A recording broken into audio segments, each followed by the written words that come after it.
Friends, आज हम पढ़ेंगे पैरेलल कॉम्बिनेशन ऑफ रेजिस्टेंस। इसके पहले के वीडियो में हमने सीरीज कॉम्बिनेशन ऑफ रेजिस्टेंस तक पढ़ लिया था। आज हमें पढ़ना है पैरेलल कॉम्बिनेशन ऑफ रेजिस्टेंस। ये पैरेलल कॉम्बिनेशन ऑफ रेजिस्टेंस क्या होता है? जब किसी रेजिस्टेंस को हम लोग सेम पॉइंट्स के बीच में लगाते हैं तो आपका हो जाता है पैरेलल कॉम्बिनेशन। जैसे यहाँ पे देख लेते हैं, ये दो पॉइंट है, पॉइंट ए और ये पॉइंट बी। पॉइंट ए और पॉइंट बी के बीच में ही हमने 2 ओम का रेजिस्टेंस लगाया है, 4 ओम का रेजिस्टेंस लगाया है और 5 ओम का रेजिस्टेंस लगाया है। ये तीनों ही रेजिस्टेंस क्या है? सेम पॉइंट्स के बीच में प्रेजेंट है, इसीलिए हम इसको क्या बोल दे रहे हैं? Parallel combination of resistance. इसके पहले के वीडियो में हमने पढ़ा था सीरीज कॉम्बिनेशन ऑफ रेजिस्टेंस। तो सीरीज कॉम्बिनेशन ऑफ रेजिस्टेंस में क्या होता है कि रेजिस्टेंस जो होते हैं वो इंड टू इंड कनेक्टेड होते हैं। मीन्स कैसा बताया था कि एक रेजिस्टेंस है ये 2 ओम का सपोज, और दूसरा रेजिस्टेंस 5 ओम का अगर है, तो हमें अगर सीरीज कॉम्बिनेशन में कनेक्ट करना है, जस्ट हम रिकॉल कर रहे हैं, तो सीरीज कॉम्बिनेशन में अगर इसे कनेक्ट करना है तो हम क्या करते हैं? End to end combination. मतलब इसका इंड, लास्ट वाला इंड इसके स्टार्टिंग इंड से कनेक्ट कर देंगे। तो सीरीज कॉम्बिनेशन में जो आपका रिजल्टेंट फॉर्म होगा वो इस टाइप में रहेगा। ये 2 ओम और ये 5 ओम, ये क्या हो गया? सीरीज रेजिस्टेंस का है। बट पैरेलल रेजिस्टेंस में क्या करना होगा? इन 2 ओम और 5 ओम रेजिस्टेंस को अगर पैरेलल में कनेक्ट करना है तो इस 2 ओम और 5 ओम को सेम पॉइंट के बीच में अप्लाई करना होगा। जैसे कि 2 ओम और इसी, ये पॉइंट ए हो गया एंड ये पॉइंट बी हो गया, इसी पॉइंट के बीच में हमें 5 ओम रेजिस्टेंस को भी अप्लाई करना होगा। ठीक है, तो यहाँ पे ये जो R1, R2 and R3 resistance है वो आपके सेम पॉइंट ए और पॉइंट बी के बीच में कनेक्टेड है, तो इसलिए ये किस में कनेक्ट है? पैरेलल में कनेक्ट है।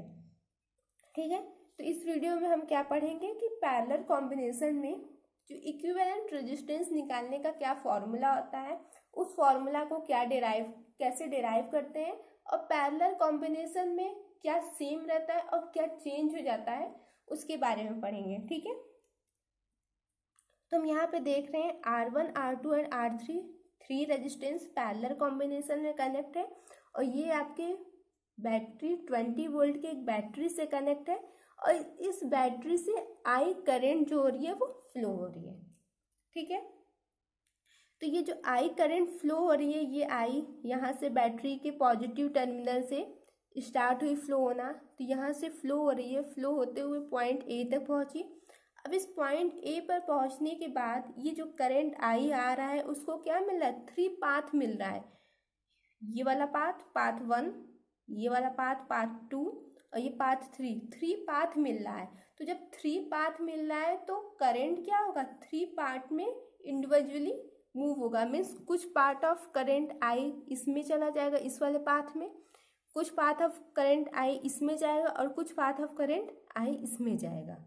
ठीक है, जैसे आप बहुत सारे लोग हो, आप 10 फ्रेंड हो, 20 फ्रेंड हो, साथ में चल रहे हो, तो बट आप देखते हो कि कहीं किसी रास्ते पे जा रहे हो और बीच में कोई और दूसरा रास्ता मिल जाएगा, तो क्या होता है? कुछ फ्रेंड्स उस रास्ते से जाने लगते हैं, कुछ फ्रेंड्स आगे उसी डायरेक्शन में मूव करते हैं। तो ये क्या होता है? जैसे जैसे पाथ मिलता है वैसे वैसे क्या होता है? हम डिवाइड होते जाते हैं। सेम करंट भी क्या है? जैसे ही उसे पाथ मिलेगा वो भी क्या होगा? डिवाइड होता जाएगा। तो यहाँ पे करंट आई जो है उसे 3 पाथ मिल रहा है, तो ये करंट भी डिवाइड होगा। अब हम यहाँ पे एज्यूम कर देते हैं कि पाथ 1 में करंट I1 फ्लो होगा। ठीक है, पाथ 2 में करंट I2 एंड पाथ 3, ये एरो डायरेक्शन डिनोट कर रहा है कि करंट का डायरेक्शन है, तो पाथ 3 में करंट I3 है। ठीक, अब हम वोल्टेज की बात कर लेते हैं। वोल्टेज मीन्स पोटेंशियल डिफरेंस की बात कर लेते हैं। तो पोटेंशियल डिफरेंस में हम लोग जानते थे कि पोटेंशियल डिफरेंस का मीनिंग क्या है? डिफरेंस ऑफ 2 पॉइंट के बीच का पोटेंशियल जो होगा वही तो पोटेंशियल डिफरेंस होगा। तो पॉइंट ए और पॉइंट बी, यहाँ पे देख रहे हैं कि ये पॉइंट ए इसके बीच में कुछ भी नहीं कनेक्टेड है, कोई भी रेजिस्टेंस या कोई भी electric circuit, electric component connect नहीं है, तो ये पॉइंट ए, यहाँ पे भी पॉइंट ए ही हो जाएगा। और इस पॉइंट बी से बैटरी के नेगेटिव टर्मिनल तक भी कोई भी इलेक्ट्रिकल कंपोनेंट कनेक्ट नहीं है, तो यहाँ पे भी क्या हो जाएगा, पॉइंट बी हो जाएगा। जब पॉइंट ए पॉइंट बी, ये भी पॉइंट ए पॉइंट बी, तो दो पॉइंट के बीच का पोटेंशियल डिफरेंस तो सेम ही रहेगा ना। पॉइंट ए का तो पोटेंशियल वी ए रहेगा एंड पॉइंट बी का जो पोटेंशियल है वो वी बी होगा, तो V A minus V B की वैल्यू तो हमेशा सेम ही आएगी। तो इसीलिए ये जो बैटरी का पोटेंशियल डिफरेंस वी है, यही क्या होगा, R3 ओम का, और R3 ओम का जो रेजिस्टेंस है उसके क्रॉस भी पोटेंशियल वी ही हो जाएगा। R2 रेजिस्टेंस के क्रॉस भी पोटेंशियल वी ही हो जाएगा, और R3 रेजिस्टेंस के क्रॉस भी पोटेंशियल क्या हो जाएगा, वी हो जाएगा।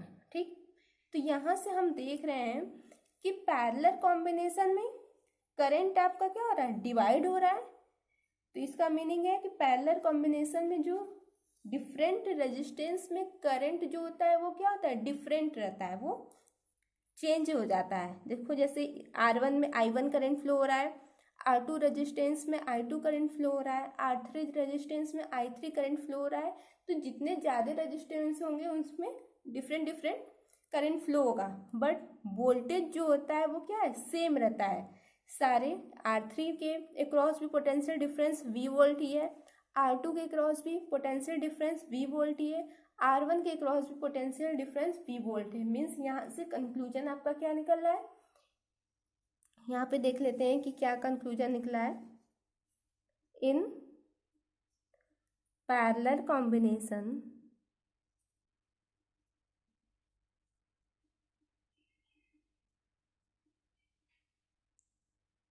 voltage are same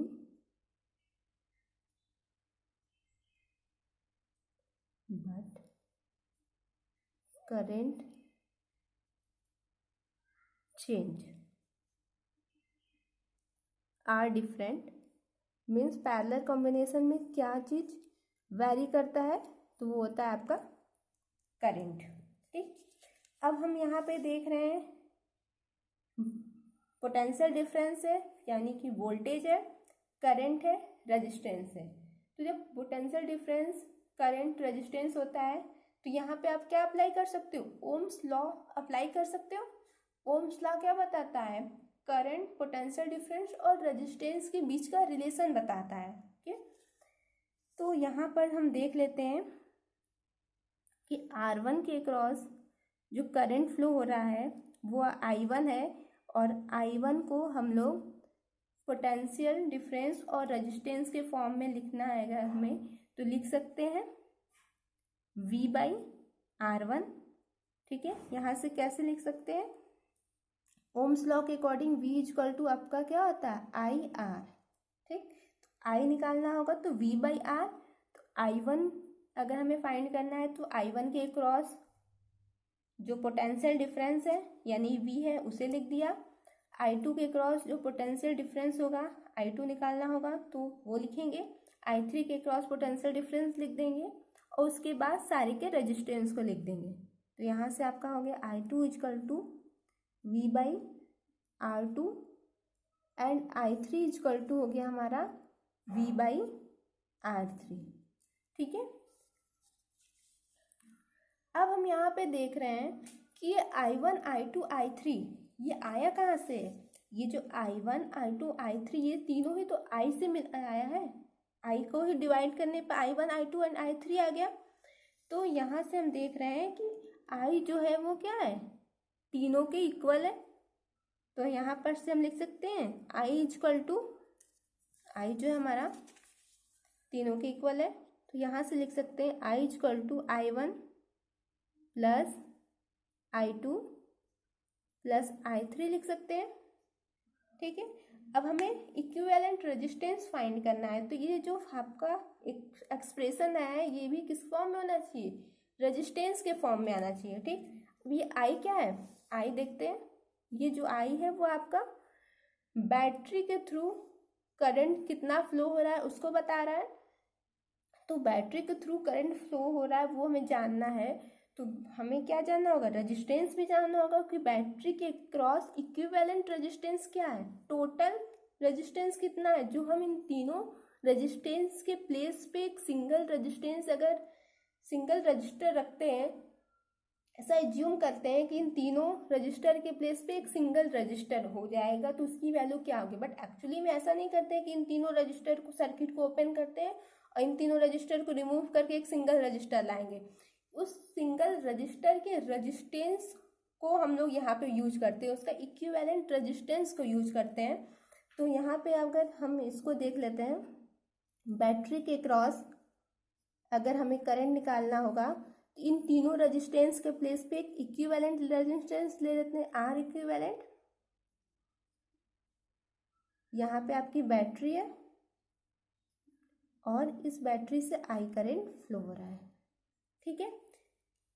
तो अगर आई निकालना होगा हमें ओम्स लॉ के अकॉर्डिंग, ये आपका क्या है, ओम्स लॉ है, V = IR ओम्स लॉ है, ठीक है। तो ओम्स लॉ के अकॉर्डिंग हमें आई निकालना होगा, तो यहाँ से हम निकालेंगे तो आपका क्या हो जाएगा, V/R इक्विवेलेंट। V = IR होता है, I = हो जाता है यहाँ पर V/R, यही होता है ओम्स लॉ के अकॉर्डिंग, ठीक है। तो यहाँ पर I = V/R इक्विवेलेंट हो जाएगा। तो यहाँ पे हम I के प्लेस पे लिख दिए V/R इक्विवेलेंट, ठीक है। तो हम यहाँ पे सारी वैल्यू पुट कर लेते हैं। I के प्लेस पे V/R इक्विवेलेंट हो गया, I1 के प्लेस पे जस्ट ऊपर निकाला है V/R1 plus V/R2 plus V/R3 हो गया, ठीक। V सब में कॉमन है तो V को कॉमन करके कैंसिल कर देते हैं। तो यहाँ से हो जाएगा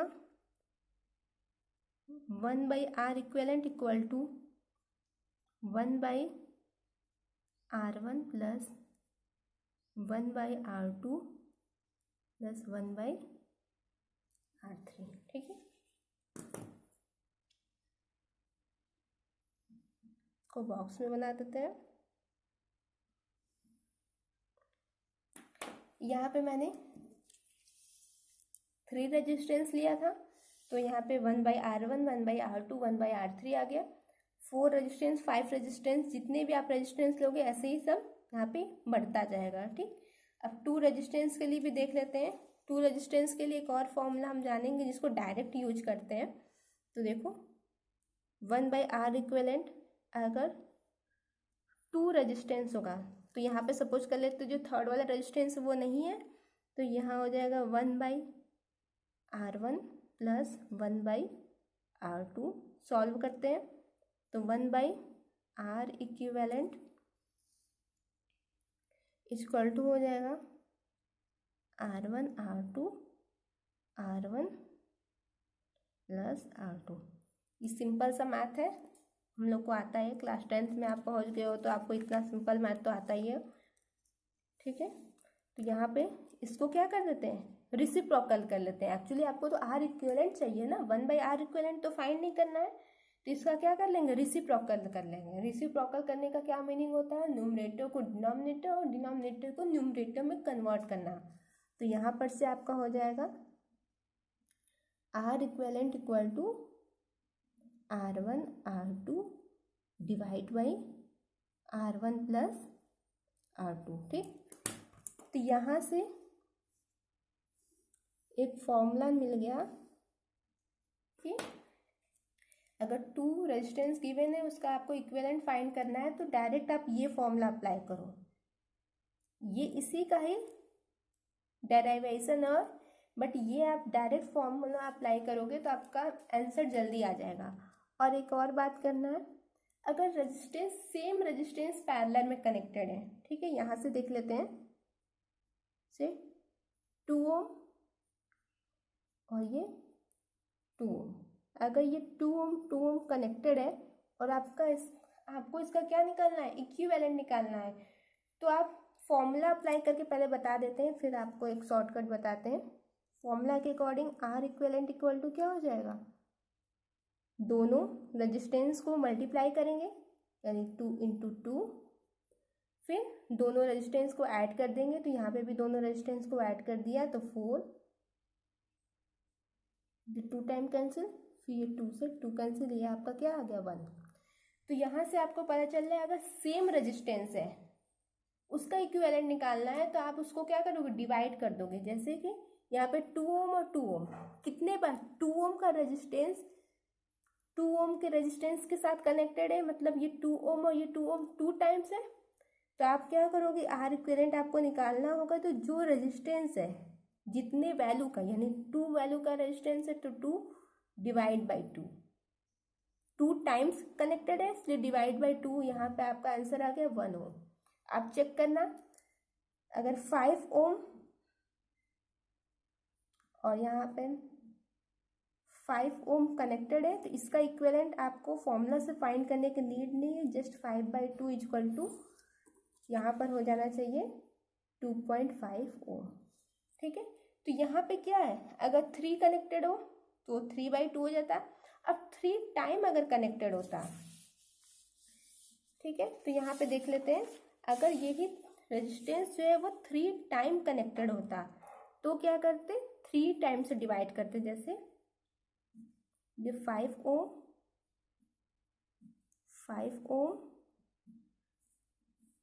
और ये भी 5 ओम। ठीक है, ये तीनों आपके पैरेलल में कनेक्टेड है। अब आपको इसका इक्विवेलेंट निकालना है तो आप फॉर्मूला अप्लाई नहीं करोगे, डायरेक्ट करोगे। कौन सी वैल्यू कनेक्टेड है, 5 ओम का रेजिस्टेंस ही तो कनेक्टेड है, तो यहाँ पे 5 लिख देंगे, डिवाइड बाई कितने टाइम कनेक्टेड है तो 3, तो 5/3 इसका इक्विवेलेंट रेजिस्टेंस आएगा। आप इसको चेक कर लेना, फॉर्मूला से अप्लाई कर लेना और फिर देखना क्या 5/3 आंसर सही में आ रहा है। कमेंट में से मुझे कमेंट करना, ठीक है, कि क्या फॉर्मूला से और स्ट्रिक से दोनों से आंसर सेम आ रहा है कि नहीं। ओके, अब हम आगे देखते हैं। यहाँ तक हमें क्या पता चल गया, फॉर्मूला पता चल गया।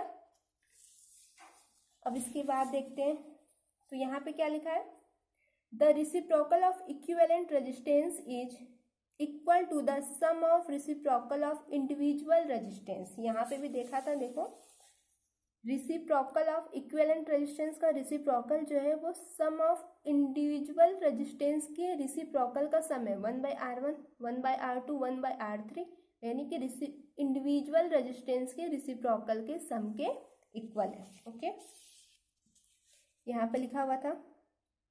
अब इसके बाद लिखा है the equivalent resistance is less than the resistance of either resistor, this is also known as minimum effective resistance. जो इक्विवेलेंट रेजिस्टेंस होगा वो आइदर रजिस्टर के रेजिस्टेंस की वैल्यू से लेस होगा, और इसे क्या बोलते हैं, मिनिमम रेजिस्टेंस इफेक्ट बोलते हैं या मिनिमम इफेक्टिव रेजिस्टेंस बोलते हैं। कैसे, यहाँ पे भी देख लेते हैं, जस्ट इसी फॉर्मूला में देख लेते हैं। ये देखो 2 ओम 2 ओम, इसका इक्विवेलेंट क्या आ गया, 1 आ गया, तो ये 1 आपका 2 ओम और 2 ओम से लेस है। ठीक, या फिर एक और देख लेते हैं, यहाँ पर एक एग्जाम्पल, 5 ओम और ये 3 ओम। ठीक है, अब देखो वैल्यू डिफरेंट है तो हमको ट्रिक अप्लाई नहीं कर सकते, हमें फॉर्मूला ही अप्लाई करना होगा। ठीक, तो आर इक्विवेलेंट हमारा हो जाएगा, मल्टीप्लाई करते हैं, यहाँ से देखा था, ठीक है, कि दोनों रेजिस्टेंस का मल्टीप्लाई कर देंगे और यहाँ पे दोनों रेजिस्टेंस को ऐड कर देंगे, तो 5 × 3 डिवाइड बाई, सॉरी 8 होगा, 15 लिख दिया, तो ये आपका क्या हो जाएगा 15/8। ठीक है, और 15/8 को डिवाइड करोगे तो 1.8 सम आएगा, इसके आगे भी जाएगा तो 1.8 समथिंग आ जाएगा, ये आपका ओम।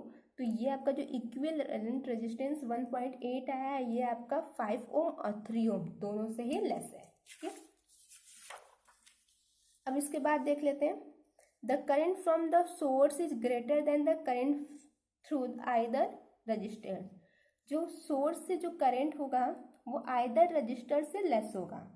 ठीक है, इसको हम न्यूमेरिकल सॉल्व करेंगे, इसके नीचे न्यूमेरिकल है तो उस न्यूमेरिकल में समझ लेंगे। इसको यहाँ पे टिक कर देते हैं, हमें न्यूमेरिकल में इस पॉइंट को समझना है।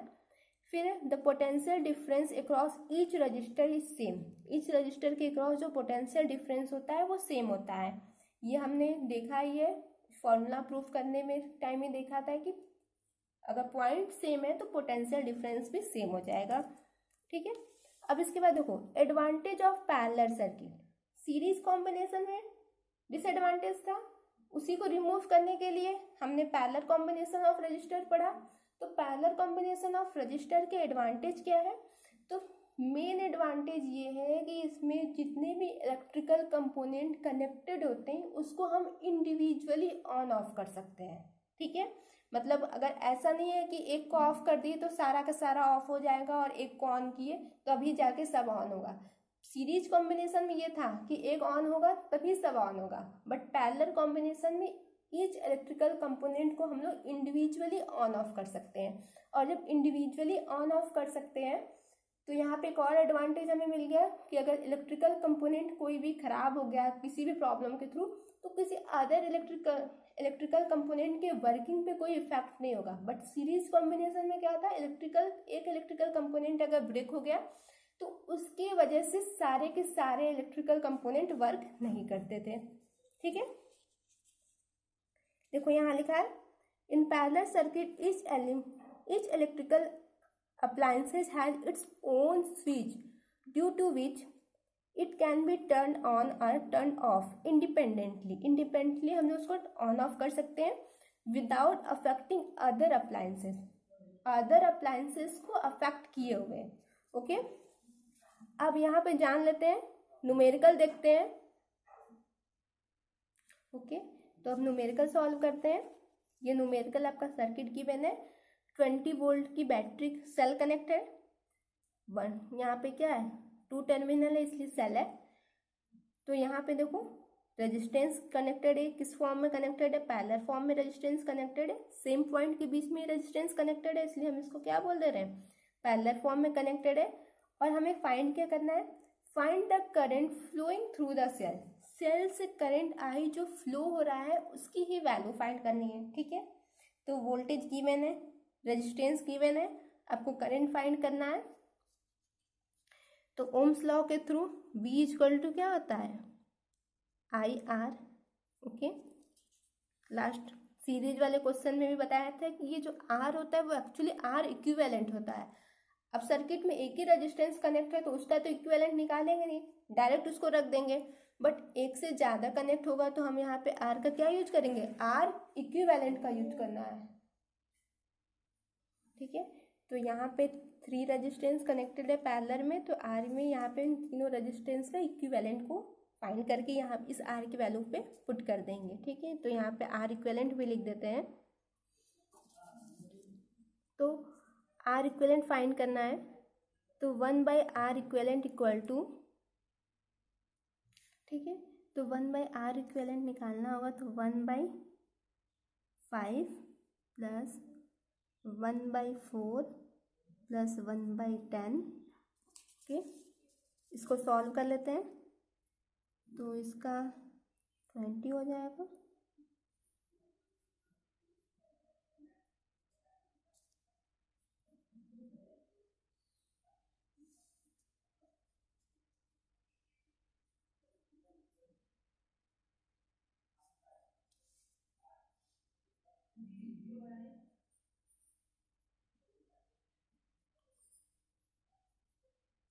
तो 20/11 हो जाएगा। तो यहाँ पे R की वैल्यू पुट कर देनी है, I की वैल्यू गिवन है तो I इक्वल टू होता है V/R इक्विवेलेंट। ओके, तो यहाँ पे हो जाएगा 20 डिवाइड बाई 20/11, तो यहाँ से हो जाएगा 11 एम्पियर। ओके, ठीक है, और अगर हमें इंडिविजुअल निकालना होगा, इंडिविजुअल निकालना है I1 I2 और I3 निकालना है।